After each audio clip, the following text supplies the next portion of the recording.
Baik, di sini kami akan menjelaskan mengenai permodelan presentase penduduk miskin di Jawa Barat menggunakan regresi spasial. Di sini kami menggunakan RStudio untuk melakukan permodelan. Kemudian kami menguploadnya ke RPAPS dengan tujuan agar sintaks dan outputnya lebih rapi. Baik, langsung saja kita melakukan permodelannya. Kita menginstal semua package yang diperlukan terlebih dahulu. Di sini kami menggunakan total 13 package. Jika sudah ada, kita tinggal memanggil library-nya. Tetapi jika belum ada di RStudio kita masing-masing, kita perlu menginstalnya. Langkah pertama adalah membaca data numerik dari file CSV menggunakan fungsi read underscore CSV dari paket readr. File CSV tersebut berisi data tentang Provinsi Jawa Barat. Jadi kita mengimport data yang terlebih dahulu. Jadi data kami di sini kami beri nama data.jabar. Kemudian fungsi head di sini adalah untuk menampilkan data Jabar tersebut, tapi hanya data awalnya agar lebih rapi ya, karena kalau semua datanya ditampilkan akan sangat banyak.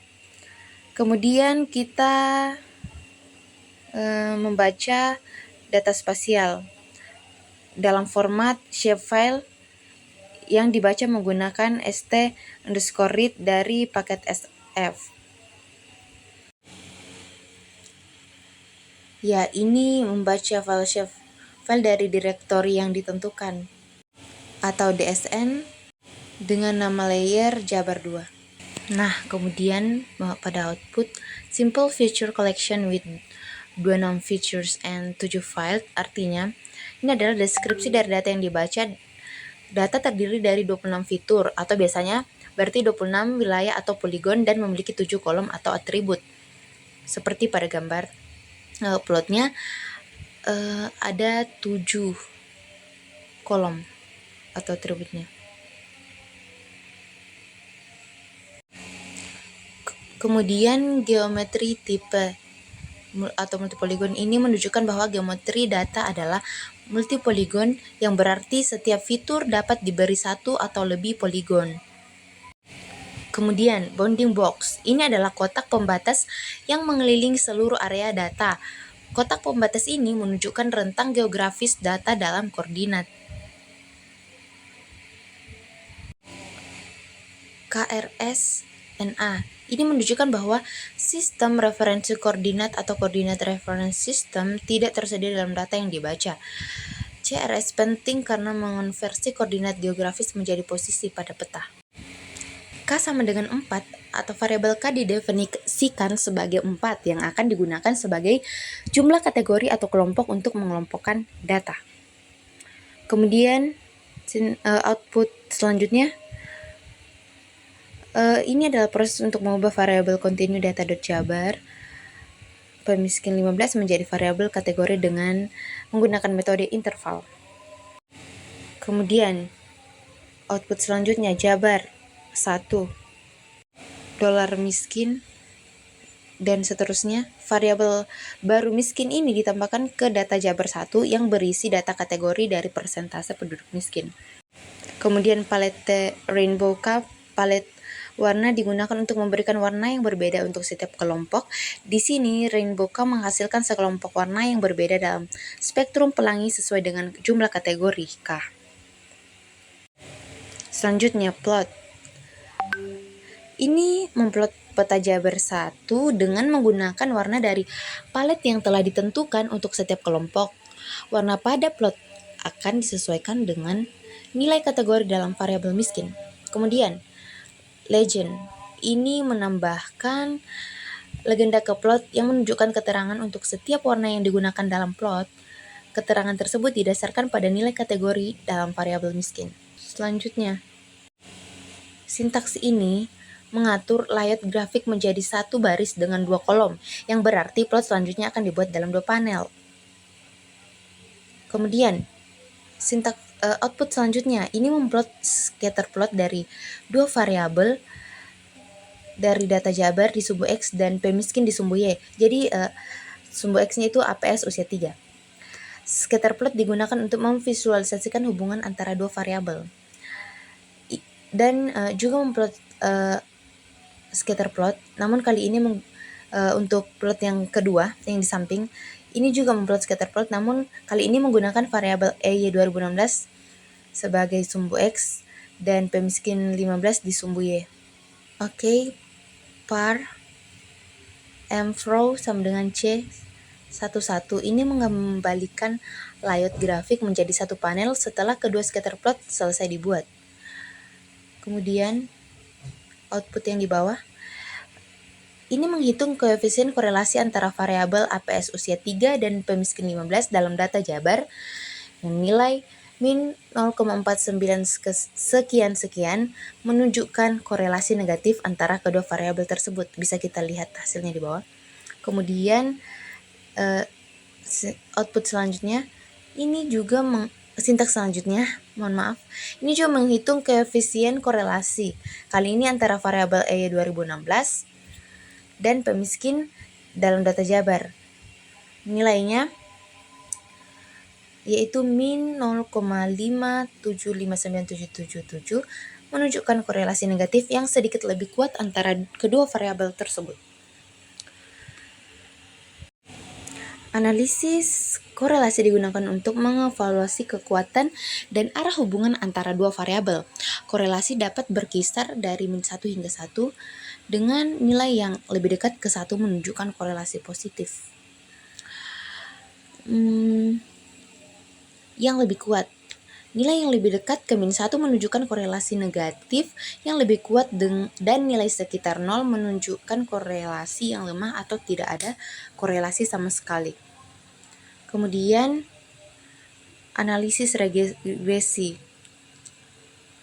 untuk memodelkan hubungan antara variabel independen tertentu dengan persentase penduduk miskin.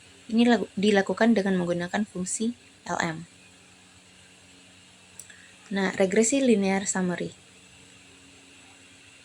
Kita lihat sintaksnya ada summary. Ini adalah ringkasan dari model regresi linear yang telah dibuat berisi informasi tentang residual, koefisien regresi, tingkat signifikansi, serta statistik uji lainnya. Sintaks kalau residual dan normality of residual. Di sini kita akan membuat plot. Output dari uji normalitas ini mencakup statistik uji Anderson-Darling A dan nilai p-value. ggplot. Plot ini menunjukkan distribusi dari residual jika titik dalam plotnya seperti yang kita lihat di plotnya.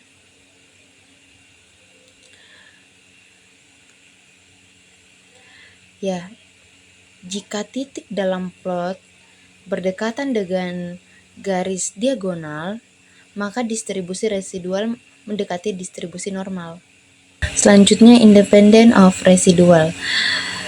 Uji ini digunakan untuk menguji independensi antara nilai residual.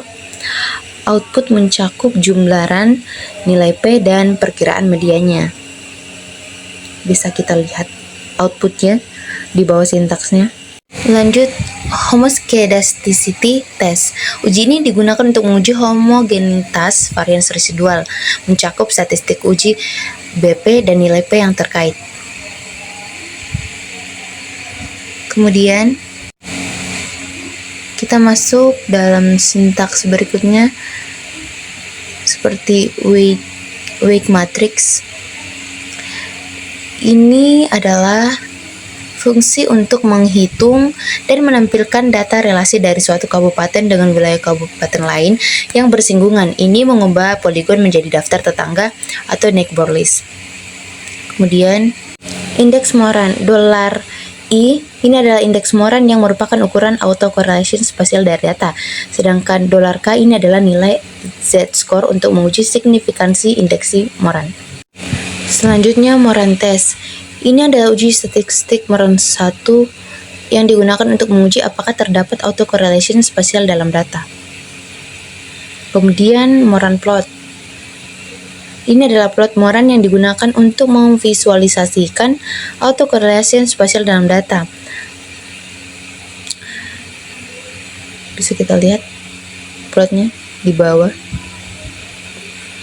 Dari hasil output mengidentifikasikan bahwa nilai-nilai yang tinggi atau rendah cenderung berkelompok di area yang sama secara spasial. Nilai P yang rendah atau pada uji Moran juga menunjukkan bahwa autocorrelation tersebut signifikan secara statistik. Baik, saya akan lanjutkan di indeks Moran residual. Adapun sintaksnya seperti pada script. Untuk sintaks tersebut berguna untuk menghitung indeks Moran residual untuk memeriksa autokorelasi spasial pada residu dari model regresi klasik. Adapun outputnya yang ada di konsol akan memberikan informasi tentang bagaimana autokorelasi spasial pada suatu residu. Kemudian di sintaks berikutnya itu uji Moran. Nah, sintaksnya seperti ini. Sintaks Moran teks.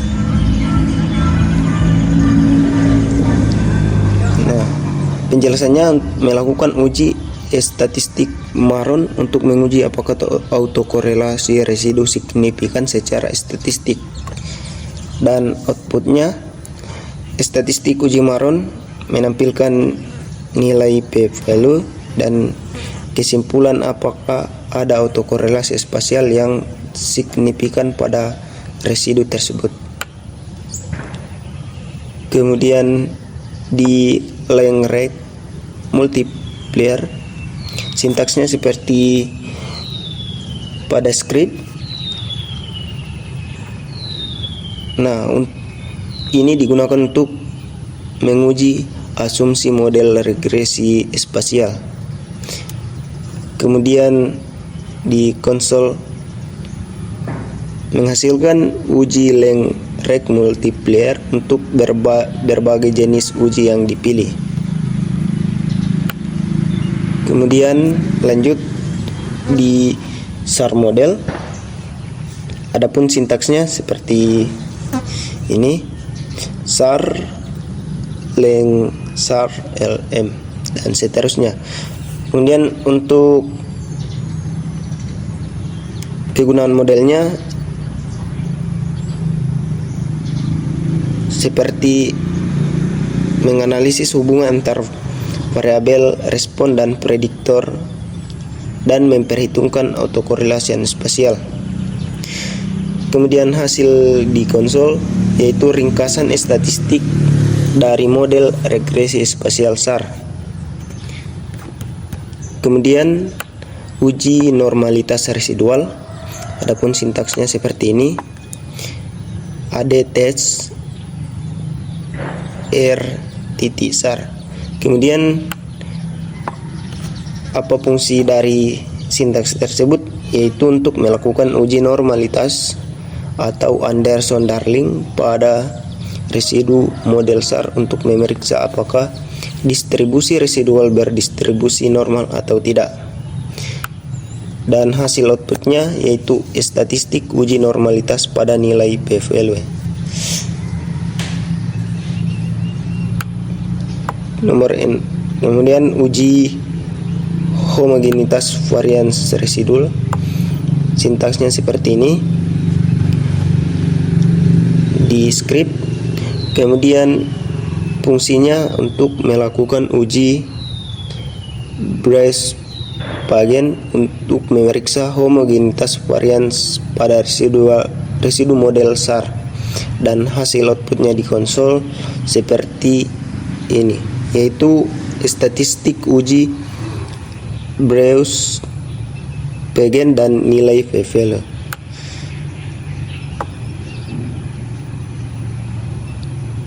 Nah, terus di uji independensi residual, sintaksnya seperti ini, run test R titik SAR. Dan sintaks ini untuk melakukan uji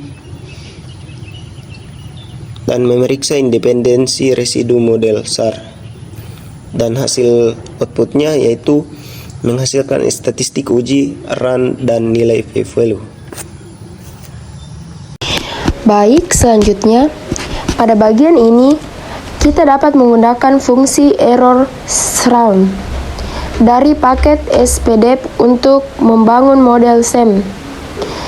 Kita dapat mengefisienkan formula model dengan P miskin 15 sebagai variabel responden dan APM SMA 15 serta EYX 2015 sebagai variabel prediktor. Parameter data digunakan untuk menentukan dataset yang digunakan, sedangkan NB2 leads W digunakan untuk menyediakan matriks bobot spasial yang dihasilkan sebelumnya. Summary SEM. Perintah ini digunakan untuk menampilkan ringkasan hasil dari model SEM yang telah dibuat sebelumnya. Ini mencangkup formasi seperti koefisien estimasi, standar error, nilai set, dan nilai P untuk masing-masing variabel dalam model, serta statistik pengujian keseluruhan untuk model tersebut. ER SEM Residual SEM. Anda dapat menyimpan residu Anda menyimpan residu model SEM ke dalam variabel R SEM. Residu ini kemudian akan digunakan untuk melakukan uji normalitas, homogenetas, varias, dan independensi residu. Yang ketujuh, Anda menyimpan residu model SEM ke dalam variabel R SEM. Normality of residual. AD tes R SEM. Perintah ini digunakan untuk melakukan uji normalitas terhadap residu model menggunakan Anderson. Perintah ini digunakan untuk melakukan uji normalitas terhadap residu model menggunakan Anderson-Darling test. Hasil uji ini akan diberikan informasi apakah residu mengikuti distribusi normal atau tidak. Homogeneous variance of residual. Homogeneous variance of residual. BP test SRAM SEM.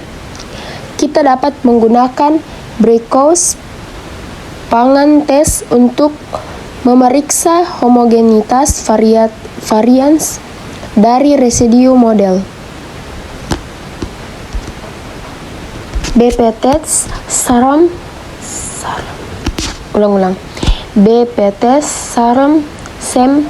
Kita dapat menggunakan Breakhouse Pangan tes untuk memeriksa homogenitas varians dari residu model.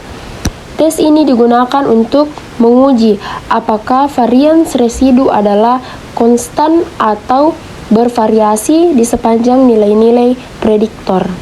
Baik, selanjutnya dalam langkah ini kita dapat menggunakan fungsi SRAM dalam paket spatial rank untuk membuat model SARMA. Anda mengefisienkan formula. Kita mengefisienkan formula model dengan P miskin 15 sebagai variabel respons dalam APM SMA 15 serta EYX 2015 sebagai variabel prediktor. Parameter data menunjukkan dataset yang digunakan, sedangkan NB2 leads W memberikan matriks bobot spasial yang telah dibuat sebelumnya. Summary SARMA model. Summary SARMA. Perintah ini digunakan untuk menampilkan ringkasan hasil dari model SARMA yang telah dibuat sebelumnya. Ini mencangkup informasi seperti koefisien estimasi, standar error, nilai set, dan nilai P untuk masing-masing variabel dalam model, serta statistik pengujian keseluruhan untuk model tersebut. Cal residual ER SARMA residual SARMA. Kita dapat menyimpan residu model SARMA ke dalam variabel ER SARMA. Residu ini kemudian akan digunakan untuk melakukan uji normalitas, homogenitas, varians, dan independensi residu residuals. Normality of residual AD test dalam kurung R SARMA. Perintah ini digunakan untuk melakukan uji normalitas terhadap residu model menggunakan Anderson-Darling test. Hasil uji ini diberikan informasi apakah residu mengikuti distribusi normal atau tidak.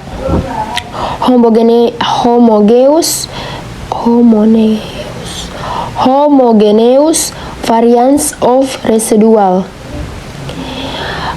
Kita dapat menggunakan Brikos-Pangan test untuk memeriksa homogenitas varians dari residu model SARMA. Tes ini digunakan untuk menguji apakah varians residu adalah konstan atau bervariasi di sepanjang nilai-nilai prediktor. Independence of residual. Kita dapat menggunakan Runge test untuk menguji independensi residual model SARMA. Tes ini digunakan untuk mengevaluasi apakah residu acak atau memiliki pola tertentu. Baik, selanjutnya kita akan menentukan model terbaik berdasarkan nilai IC terkecil. Model terbaik adalah SEM dengan nilai IC sebesar 130,34. Bukti bahwa model-model lain tidak memberikan pengaruh yang signifikan dapat dilihat dari hasil pengujian Lagrange multiplier atau LM dan tes diagnostis lainnya. Sekian materi yang bisa kami bawakan. Kami dari kelompok 5 mengucapkan banyak terima kasih, dan apabila ada kekurangan yang kita dapati mohon dimaafkan.